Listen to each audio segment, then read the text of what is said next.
Hello friends, अस्सलाम वालेकुम और वेलकम टू ओपन टीवी। दोस्तों, दुबई दुनिया के मॉडर्न तरीन जगहों में से एक। ऊंची तरीन बिल्डिंग्स, बड़े बड़े शॉपिंग मॉल्स, घूमना फिरना हो और शॉपिंग करनी हो, नौकरी की तलाश करनी हो या फिर अपना कारोबार सेट करना हो, हर साल बेशुमार लोग दुबई का रुख करते हैं। दुबई कभी एक वीरान सहरा हुआ करता था। ये सहरा दुबई कैसे बना, इस वीडियो में मैं आपको ये सारी कहानी डिटेल से एक्सप्लेन करूँगी।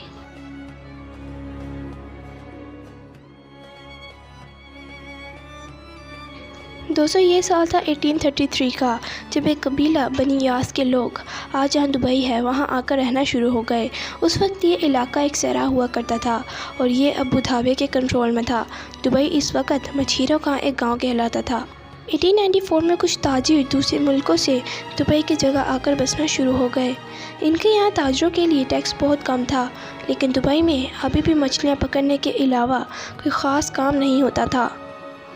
दोस्तों, 1912 में दुबई की हुक्मरानी शेख सैयद बिन मखतूब के पास आ गई और इन्हीं को दुबई का बानी भी समझा जाता है। इस वक्त दुबई में पुल इंडस्ट्री यानी मोती ढूंढने का काम बहुत ज़ोरों पर था।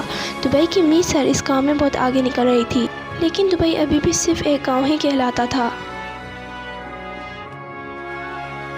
ये 1958 की बात है, जब दुबई के हुक्मरान शेख राशिद बिन सईद अल मखतूब बन गए।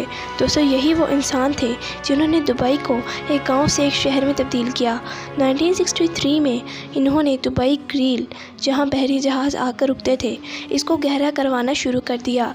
ये जगह बहुत छोटी थी और सैयद राशिद बिन जानते थे कि यहाँ बड़े और मॉडर्न बहरी जहाज़ आकर नहीं रुक सकते। उन्होंने इस प्रोजेक्ट पर बहुत ज़्यादा पैसे लगा दिए। इतने पैसे दुबई की सालाना आमदनी से भी ज़्यादा थे। इसके लिए इन्होंने एक कर्ज़ा भी ले लिया। ये एक बहुत बड़ा रिस्क था, लेकिन शेख राशिद जानते थे कि इस प्रोजेक्ट से दुबई की इकोनॉमी पर बहुत गहरा असर पड़ेगा। और दोस्तों, ये प्लान कामयाब हो गया। अब दुबई में बड़े साइज़ के बहरी जहाज़ भी आकर रुकने लगे। इससे दुबई में सोने यानी गोल्ड की मार्केट फैलना शुरू हो गई। शेख सैयद अक्सर यूरोप और बरतानिया वगैरह जाते रहते थे और ये वहाँ पर बनाए गए एस्ट्रो स्ट्रक्चर से बहुत मुतासिर थे, ख़ास तौर पर लंदन से। इनको लंदन की सड़कों और वहाँ पर बनाई ग्रैंड अंडर ट्यूब यानी ट्रेन सिस्टम बहुत मुतासिर करता था। इनके दिल में भी ये ख्वाहिश थी कि दुबई भी एक दिन ऐसा ही मॉडर्न शहर बन जाए। तो शेख राशिद ने दुबई को एक शहर की शक्ल देना शुरू कर दी। 1859 में उन्होंने दुबई में एक मॉडर्न एयरपोर्ट भी बनवा दिया। ये दुबई में बिजली की लाइंस, टेलीफोन सर्विस और पोर्ट वगैरह बनवा रहे थे। लोग समझते थे कि शेख राशिद पैसे ज़ाया कर रहे हैं, तो दुबई कभी भी एक मॉडर्न और इंटरनेशनल शहर नहीं बन सकेगा। लेकिन दोस्तों, 1966 में दुबई की किस्मत बदल गई। ये वो साल था जब दुबई में तेल दरियाफ्त हो चुका था, लेकिन यहाँ तेल के ज़खायर इतने ज़्यादा नहीं थे।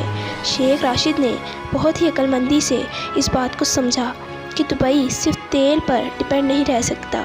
उन्होंने उस वक़्त कहा कि इनके पास एक अच्छी खबर है और एक बुरी खबर। अच्छी खबर ये है कि दुबई में तेल दरियाफ्त हो चुका है और बुरी खबर ये है कि तेल बहुत थोड़ा है। दोस्तों, इसीलिए उन्होंने इस तेल के ज़खायर इस्तेमाल करने दुबई में दूसरे प्रोजेक्ट बनवाना शुरू कर दिए। उन्होंने दुनिया भर से बड़े बड़े इंजीनियर्स को बुलवाकर दुबई को मज़ीद तामीर करवाना शुरू कर दिया। जैसे कि 1979 में दुबई में एक वर्ल्ड रेड नामी एक ऊंची बिल्डिंग तामीर की गई। ऐसे कई प्रोजेक्ट्स दुबई में शुरू हो रहे थे। इस दौरान दोस्तों, 1981 में शेख राशिद की वफ़ात हो गई। आज दुबई के अमीर हैं यानी शेख मोहम्मद राशिद अल मखतूब, ये इन्हीं के बेटे हैं।